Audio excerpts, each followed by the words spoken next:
சகோதரர்களால் விற்கப்பட்ட சொப்பனக்காரனாகிய யோசேப்பு. யாக்கோப்பு தனக்கு முதிர் வயதில் பிறந்த யோசேப்பை சகோதரர்கள் நடுவில் அவனை அதிகமாய் நேசித்தான். அவனுக்கு பல வர்ணமான அங்கியை யாக்கோப்பு அணிவித்தான்.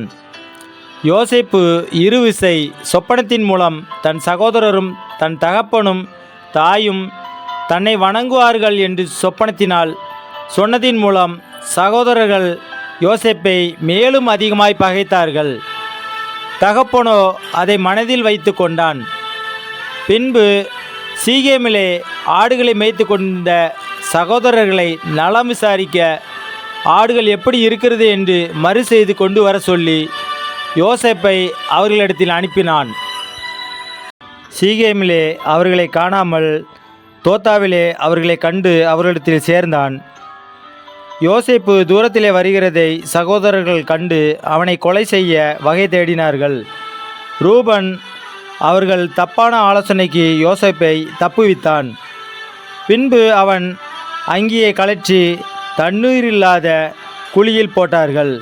அதன் பிறகு யூதா, இவனை கொல்வதினால் நமக்கு லாபம் என்ன?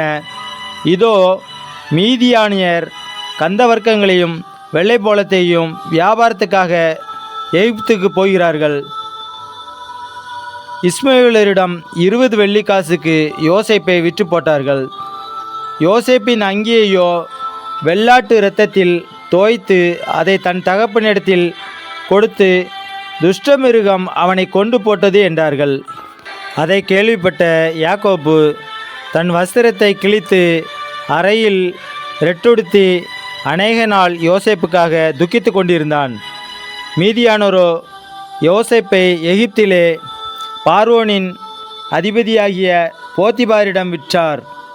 யாக்கோபினுடைய குமாரர்கள் குமார்த்திகள் எல்லாரும் அவனுக்கு ஆறுதல் சொல்லியும் யாக்கோப்பு ஆறுதல் அடையாமல் யோசேப்புக்காக அழுது கொண்டிருந்தான். ஆமேன்.